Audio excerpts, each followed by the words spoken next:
De regreso en nuestro Vía Pública vamos a conversar sobre un tema del que anticipamos algo al comienzo del programa. Tuvimos informe de política monetaria a comienzo de semana y tal como ya se especulaba, se generó un nuevo recorte en nuestra, digamos, generación de riqueza. Nuestro Producto Interno Bruto quedó entre 1,25 y 2,25%. Esta baja en las proyecciones obviamente que preocupa y bueno, vamos a ver por qué, tratar de entenderla y qué es lo que nos debería acompañar en los siguientes meses también. ¿Quiénes van a estar con nosotros conversando sobre este tema? Lo presento de inmediato. Alejandro Larcón, economista de la Universidad de Chile, exgerente general de la Asociación de Bancos. Gracias, Alejandro, por estar aquí nuevamente. Bienvenido. Gracias, Juan Manuel. Buenas noches. Gracias. También le agradecemos a Rafael Garay, economista y CEO de ThinkCo. Muchas gracias por estar aquí. Gracias por la invitación. Bienvenido. Buenas noches. Gonzalo Warner, académico de la Universidad de Santiago. Gracias, Gonzalo, por acompañarnos nuevamente. Bienvenido. Buenas noches. Buenas noches. Y Luis Eduardo Escobar, economista de la Nueva Economía. Gracias, Luis Eduardo, por estar aquí. Bienvenido. Buenas noches. Gracias, Juan Manuel. Alejandro, voy a comenzar contigo. Además, de hecho, de las proyecciones que uno leyó en días previos, de hecho, el mismo fin de semana, creo que en el diario La Tercera, tú venías diciendo que iba a ser más o menos en este rango. Una semana antes, claro. Se encuentra uno con esa realidad de un informe de política monetaria. ¿Qué representa exactamente lo que termina por poner arriba de la mesa este primer trimestre el Banco Central? Bueno, en estricto rigor, en el IPOM de diciembre hubo varios que quedamos extrañados, porque ya en diciembre habían cifras sobre las trayectorias que uno esperaba para el año 2016. Y las trayectorias, y lo hemos explicado en este mismo programa, son como ondas en el espacio. No es que hay un punto y después hay otro, no, hay una trayectoria que claramente te lleva a un punto y esto ayuda mucho a la profesión a estimar proyecciones de crecimiento y ya sabíamos que el crecimiento venía bajo el 2%. Entonces, porque la estimación fue entre 3 y 2%, que claramente era una estimación de crecimiento que tenía un margen demasiado grande para lo que era la realidad. Y la semana pasada vino finalmente la estimación del ministro de Hacienda, que a mi gusto todavía está demasiado alta, y finalmente el Banco Central toma la determinación de... Se usa mucho una palabra que es media rara, sincerar, porque ser sincero, y después lo contrario de ser no sincero es ser sincero, y por lo tanto significa que estás mintiendo. Yo quiero descartar eso inmediatamente. Sí, se debería hablar más de un ajuste, no sé, una palabra un poquitito, porque aquí no se trata de mentir, se trata de una proyección que puede ser legítima pero puede estar equivocada. Y yo creo que esta proyección se ajusta mucho más a la realidad, y yo personalmente creo que el crecimiento este año va a estar más bien cerca del 1, o sea, cerca del piso que señaló el Banco Central. Menor impulso interno, una actividad económica más débil, fue básicamente la síntesis lo que decía ese informe de política monetaria del Banco Central. Vamos mirando primero las causas que nos establecen este menor crecimiento económico y cuán, digamos, previsible era antes de este informe de política monetaria, el que en el fondo supiéramos que en realidad, o sinceráramos que en realidad no íbamos a llegar ni siquiera al 2,5%. Yo creo que hay varias cosas, pero tomo algunos puntos de lo que señala Alejandro. Primero, no creo que haya un sinceramiento, yo creo que quizás había un sesgo más bien optimista, que puede ser una proyección por el tipo de modelo que se utiliza, etcétera, pero el Departamento de Estudios del Banco Central es muy serio y lo respeto mucho. Pero uno venía hacia fines del año 2015 apreciando ciertos signos de fatiga, que tienen que ver con un escenario externo que es complejo, y creo que el Banco Central lo reconoció en el IPOM de diciembre, lo vuelve a reconocer, pero también señala, cierto, no hay que ser autocomplaciente, hay un escenario interno que también es bastante complejo. Yo sigo bien, digamos, duro en las estimaciones, tratando de ajustar de verdad qué es lo que yo creo que va a ocurrir. Mi estimación sigue siendo la misma que hice el 4 de enero de este año, y es que yo veo un escenario de crecimiento para este año entre 0,4 y 1,4%. Algunos dicen súper pesimista, porque cuando lo hice todos están hablando en torno al 2,7. Bueno, hoy día casi todos los analistas están bajo el 2. Muchos se empiezan a acercar a rangos más cercanos al 1. Alejandro lo acaba de decir. Ya hay analistas como Ángel Cabrera, por ejemplo, que es un gran analista, tú lo ubicas bastante bien, que le habla de un rango entre 0,5 y 1,5. Entonces, yo creo que se ha ido produciendo un sentimiento, y esto tiene que ver, como digo, cuando uno lo ve desde el punto de vista más técnico, sacando un poco el componente político, que tiene, digamos, dos causas fundamentales. Un componente externo, podemos hablar de China, podemos hablar de problemas de Europa, podemos hablar en el vecindario de los problemas que está teniendo Brasil, que representa el 50% del producto latinoamericano, y hay problemas internos que tienen que ver con incertidumbre, a veces un mal clima que parece que está afectando la inversión. Solamente dos datos: el año 2014 la inversión cayó 6,1%, el 2015 cayó un 1,7%, y el Banco Central estima que durante el año 2016 debería tener una expansión más bien marginal, ¿cierto? 0,5%, que podría ser una buena noticia. Yo discrepo, yo creo que la inversión va a tener una caída marginal del 0,25%, 0,5%, pero más allá de ese 0,25 más 0,5 hay un problema de inversión. Y yo creo que ese problema de inversión al final del día se está traduciendo en un crecimiento potencial de la economía chilena menor, y al final del día el crecimiento, digamos, corriente, por lo tanto, es también menor en ese sentido. Que me interesa muchísimo que después nos metamos ya derechamente a eso. Solamente quiero completar de esta primera ronda en la mirada de ustedes, y parto contigo entonces, Gonzalo, sobre cómo habría que interpretar en tu mirada este informe de política monetaria del Banco Central, para después meternos ya a las causas más profundas, digamos, y cuánto de esto se va a proyectar en el tiempo, que son más bien estructurales y no dependen tanto de vaivenes específicos. De un tiempo a esta parte se han venido desmintiendo sistemáticamente las proyecciones que tanto el gobierno como el Banco Central vienen realizando. El Banco Central tiene por misión, ¿verdad?, mantener la inflación dentro de ciertos rangos y tomar algo más de distancia. El gobierno, en cambio, sus proyecciones tiene que también estimular un poco las expectativas, y suele estar un poquito más arriba, la verdad, de lo que incluso sus propios analistas pudieran estar pensando. Pero yo discrepo un poco sobre qué es lo que está pasando. Lo que está pasando, en mi opinión, es cierto que hay factores externos, por favor, todos los hemos conversado y diagnosticado, pero como han caído las exportaciones, pero han caído más las importaciones, la contribución al crecimiento del PIB del sector externo es positiva. Los signos menos que aparecen ahí pudieran hacernos pensar otra cosa. La inversión ya lo describió, ¿no es cierto?, el colega Garay, pero lo que se menciona menos, y yo creo que es decisivo, es el comportamiento del consumo. Básicamente de la familia, porque el consumo bueno es relativamente pequeño. Y ese comportamiento del consumo viene teniendo no solo, digamos, una caída año tras año en los últimos 3, sino que además viene teniendo una trayectoria a la baja en la coyuntura. Pero ocurre que, dependiendo de cómo se calcule, pero no es menos que el 70% del PIB del consumo. El empleo, como sabemos, ha tenido una resiliencia, sin embargo eso no va a durar demasiado. Al producirse, aunque sea pequeños incrementos del desempleo, va eso a estimular todavía más, o a hacer, digamos, comprimir todavía más el consumo. No es que esté cayendo, pero está creciendo muy poco, casi está estancado. Y si al mismo tiempo constatamos que la cifra, pasa que el último mes la cifra es mejor, pero si constatamos lo que pasó en el último año, en el año 2015, las remuneraciones reales prácticamente no crecieron. Entonces, remuneraciones reales que crecen poco o nada, empleo que crece, pero mucho menos que en el pasado reciente, y que pudiera ya empezar a caer, configuran una situación contractiva de la mayor magnitud que compone lo que se llama la contraparte por el lado de la demanda de lo que se produce. En el fondo, lo que se produce alguien lo compra, fuera de Chile o en Chile. Claro. Las empresas no están invirtiendo mucho, las familias están consumiendo poco, el sector externo está complicado. Entonces la situación no es buena, y por tanto yo creo que todos compartimos acá, me da la impresión que el diagnóstico más pesimista del Banco Central es algo que refleja bien la realidad para el 2016. Pero una última apostilla, fíjate que los datos que se acaban de publicar hoy día del INE son sorprendentemente buenos, en materia de producción minera e industrial, y tal vez esto que se piensa por parte de algunos, y de hecho de la autoridad, del propio ministro de Hacienda, que el segundo semestre del 2016 sería mejor,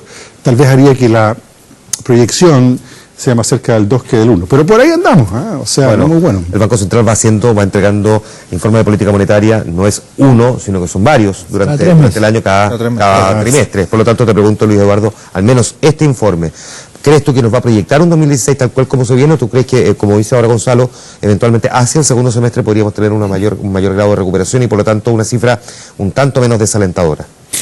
Bueno, a ver, todas estas proyecciones económicas, por mucha matemática y econometría que uno le ponga, al final del día son una adivinanza, o sea, son probabilísticas.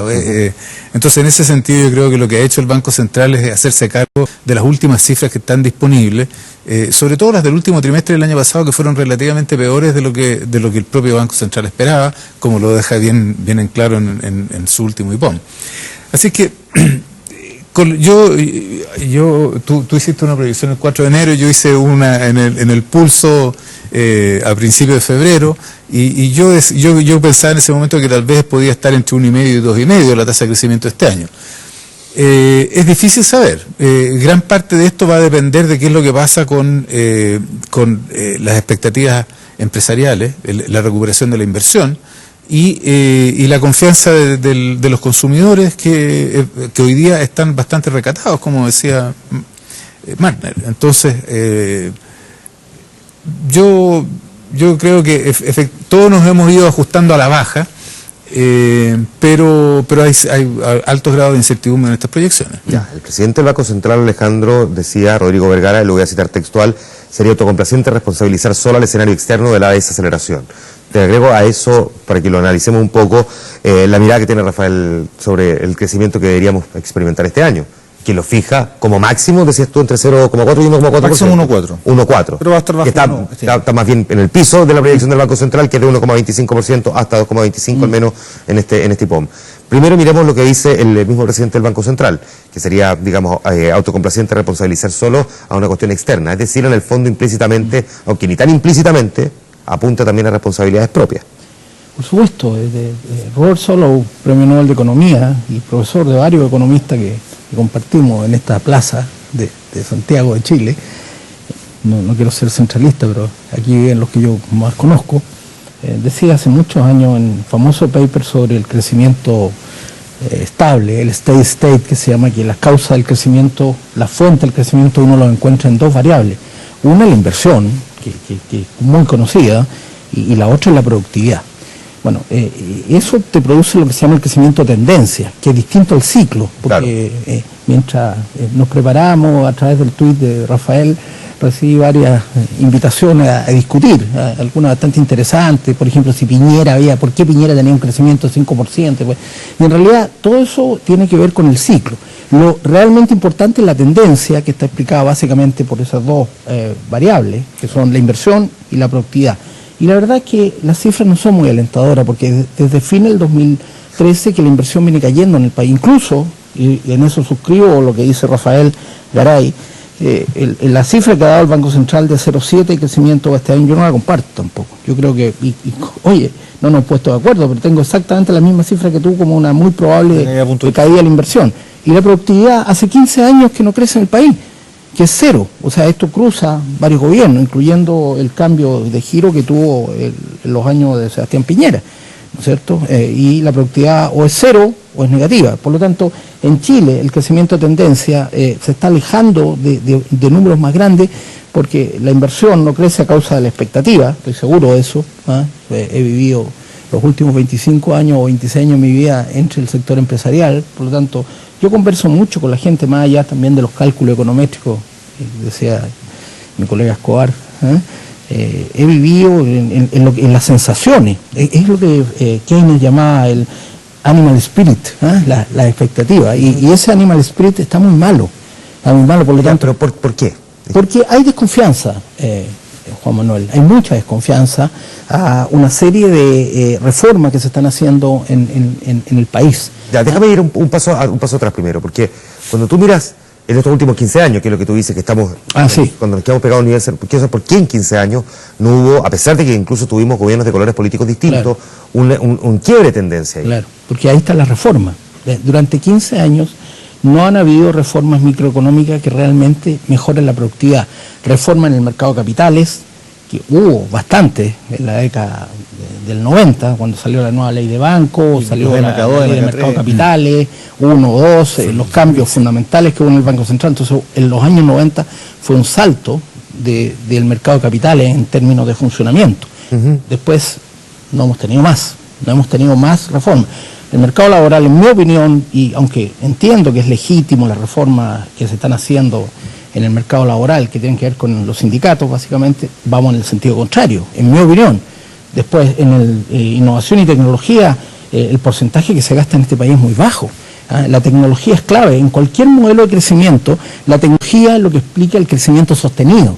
La productividad viene en gran parte de la tecnología, y también ha habido una falta de reforma en el sector público. Entonces hay un conjunto de temas que están pendientes en el país, y eso ha producido que la productividad total de factores, que se llama, haya tendido a cero en los últimos 15 años. No se han llevado a cabo las reformas. Ese es el punto central. Rafael. Me quiero quedar en ese punto, porque no solamente concentrarnos en lo que está pasando ahora, en la coyuntura, sino que también miremoslo un poco hacia atrás para poder proyectarlo hacia adelante, estos últimos década y media, digamos, de problemas de productividad. ¿Comparte lo que dice Alejandro? Mira, lo comparto bastante, y obviamente este es el año de la productividad, al menos así ha estado declarado, ¿cierto? Y siento que al final del día, en este año de la productividad, lo que estamos haciendo es yendo en el sentido contrario. Hoy día y en las últimas semanas, ¿cierto?, hemos conocido varias declaraciones, por ejemplo, del presidente François Hollande. Y él dice, mira, tenemos una economía en estado de emergencia, así declara el presidente de Francia, la economía francesa, dice, lo que hay que hacer es una reforma laboral.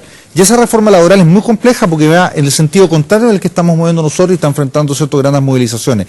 Pero él entiende algunas cosas, entre esa flexibilización del mercado laboral, que no puede ser cualquier tipo de flexibilidad, pero nosotros tenemos que dar ciertos grados de flexibilidad en un entorno en el cual, en la economía chilena, hoy día, solamente 19 de cada 100 trabajadores tienen jornada full time. Parece una cosa que es un dato súper sorprendente. Dice, oye, ¿de verdad? Sí, en Chile 19 de cada 100 trabajadores tienen jornada full time. Y todo el resto tienen jornadas parciales, unos enredos súper, digamos, complejos, porque también precarizan mucho el empleo, desde el punto de vista de la protección de esas jornadas parciales. Bueno, ¿por qué no avanzamos en esa dirección? ¿Por qué no avanzamos en la dirección de entregar herramientas para que las mujeres también se incorporen fuertemente al mercado del trabajo? Lo conversamos en este mismo foro hace algunas semanas atrás, ¿te acuerdas? A raíz justamente del empleo femenino. Chile es el país OCDE que más discrimina a la mujer. En mujeres jóvenes, estamos hablando entre 18 y 29 años, solamente un 19% participa del mercado laboral y un 81% de las mujeres jóvenes ni siquiera busca puesto de trabajo. ¿Por qué? Porque no le hemos generado los espacios y las condiciones para que esas mujeres puedan participar. Entonces, hay temas de productividad que no tienen nada que ver con el gobierno de la presidenta de Chile, hay que ser bien claro en eso. Son temas que han sido sostenidos en el tiempo, tiene que ver con poca incorporación de la tecnología. El porcentaje efectivamente que se invierte en tecnología en este país es bastante bajo. Tenemos algunos avances, ¿cierto?, en algunos sectores productivos respecto a tecnificación, pero siguen siendo más bien excepciones que la generalidad. Creo que nos hemos puesto como país el desafío de decir, mira, lo que vamos a hacer tiene que ver con esto en términos de productividad. Y fíjate que de las 22 medidas anunciadas por el gobierno el día de hoy, digamos, ¿cierto?, hay cosas que son bastante interesantes. Entre esas, transformar a Chile en una plataforma, ¿cierto?, de exportación de servicios como una forma de diversificación. Sí, pero llevamos 25 años hablando de diversificación. Entonces, el efecto, si alguno espera algo de corto plazo... Y esta idea de hacer esa plataforma de exportación de servicios no es nueva, ya se había escuchado antes, ahora uno esperaría que se termine por concluir. No es nueva, pero fíjate que creo yo, y es mi opinión personal, que tiene un error de concepto el planteamiento. O sea, creo que quiero decir, está perfecto, plataforma de exportación de servicios, no lo hemos logrado en 25 años, pero hay que partir en algún momento. Pero fíjate que todo está orientado, y aquí quiero tomar un punto, Gonzalo, todo está orientado al crédito, es decir, a la oferta de productos y servicios. Si nosotros tenemos un problema de demanda, la gente no está confiando, la expansión del consumo del año 2015 estuvo en torno al 1%, y las estimaciones de la Cámara Chilena, de Comercio, ¿cierto?, están en torno al 4,5%, fue 1%. Tenemos un problema ahí, las empresas no están invirtiendo, tienes un problema ahí. Entonces, no es que las empresas requieran necesariamente mucho más capital para poder vender más. Tenemos un problema de demanda objetiva y también tenemos un problema de demanda internacional. Cuando yo hago el ejemplo acá, es cierto que, por ejemplo, el kilo de nueces de exportación, antes de esta desaceleración china, se vendía a $2. Claro, $2 a 500 eran 1.000 pesos por ingreso por un kilo de nuez. Hoy día se vende a $1. Por tanto, el ingreso para ese exportador es $674. Le cayó el ingreso. Claro. A pesar, ¿cierto?, del aumento del precio del tipo de cambio, creo que necesitamos un tipo de cambio real más fuerte el dólar, más depreciado el tipo de cambio local para crecer vía sector exportador. Pero creo que es un tema que no se ha resuelto. Entonces tenemos múltiples temas que yo creo son relevantes a atacar, pero pasa por algo, y que tiene que ver con lo que dice Alejandro.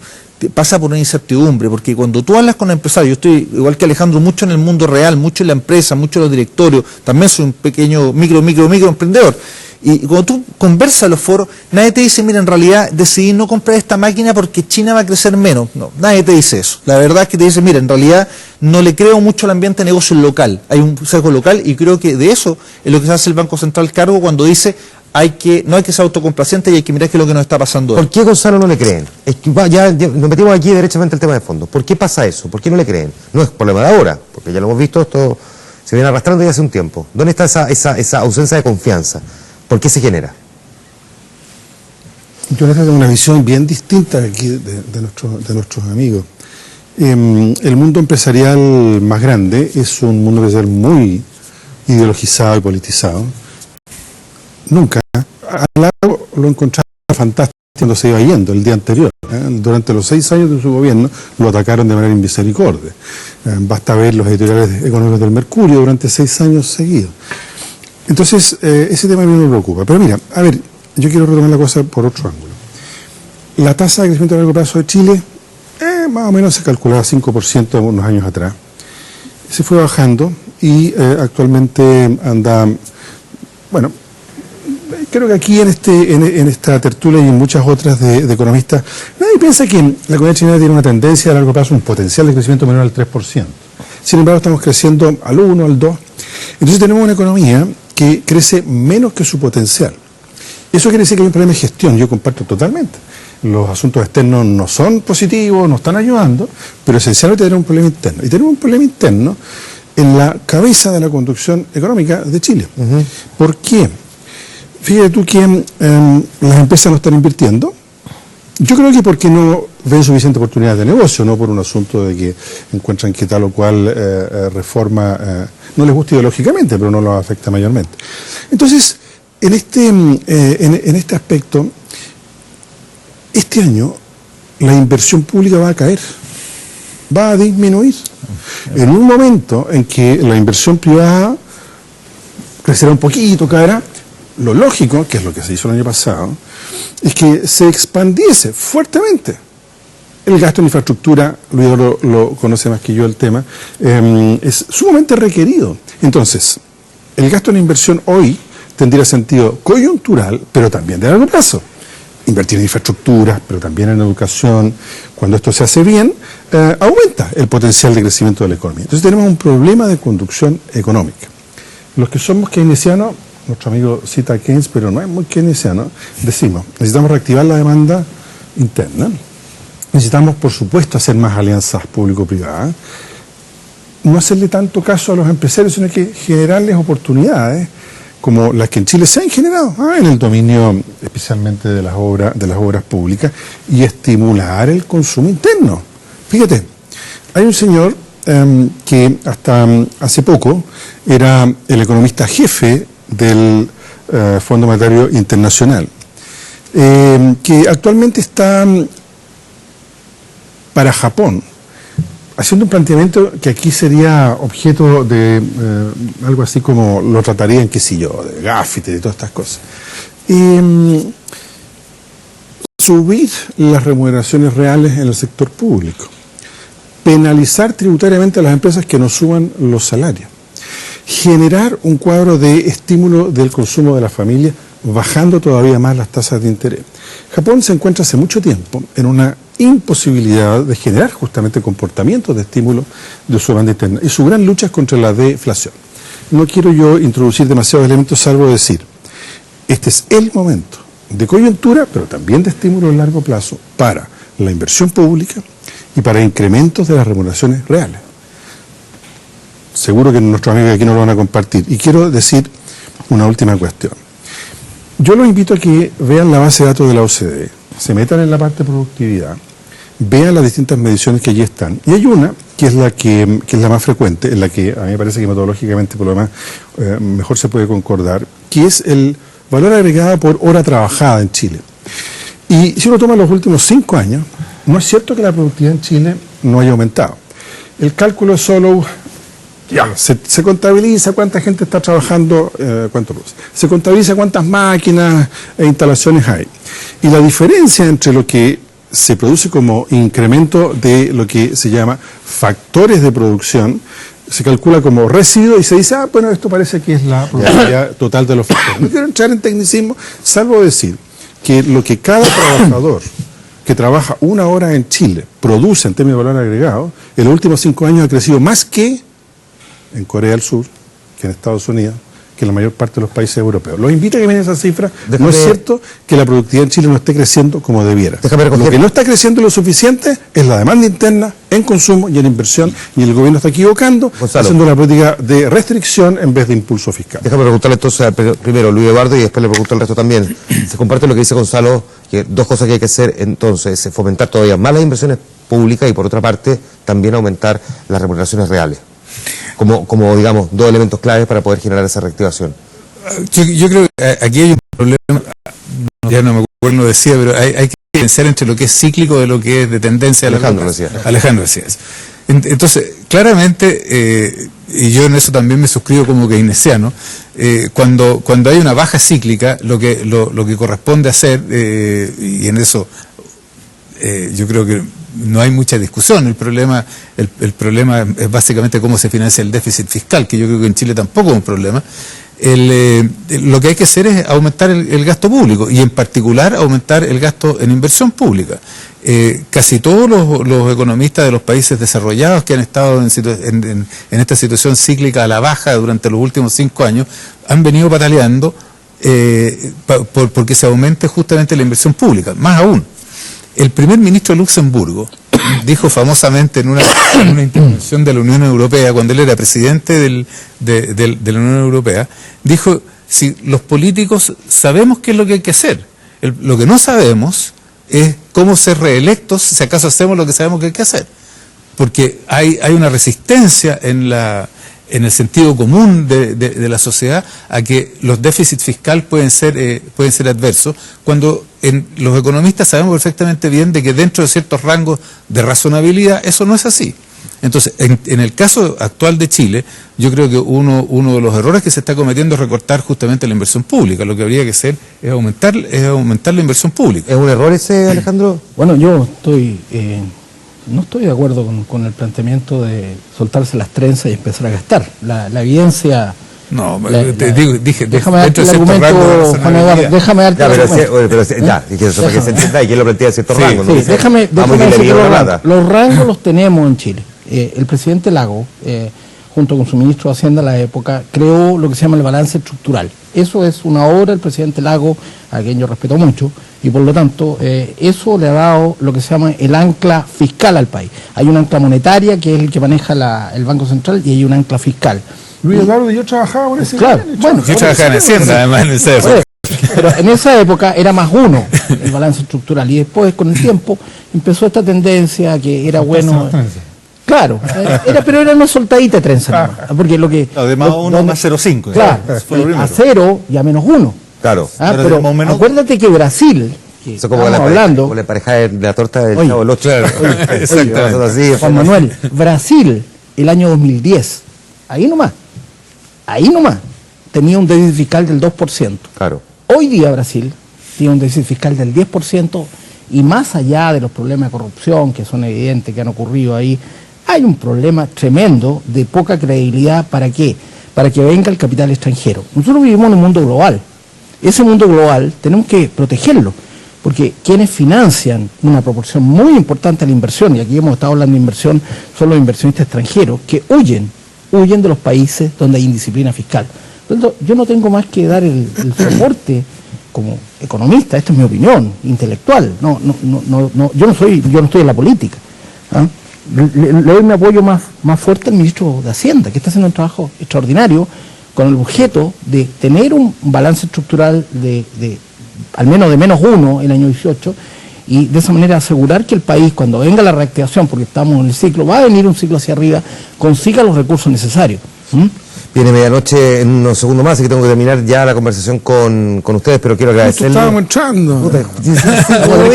Lo mismo. Justo cuando venía la estimación de 2017, mira, una buena excusa para hacer un plan la próxima semana. Eso. Usted me dice, lo dejo anotado al tiro. Eso. Gracias, Rafa, como siempre. Muchas gracias, Alejandro. Gracias, Juan Manuel. Gracias también. Vamos a la pausa, volvemos al tiro con la parte final del Vía Pública.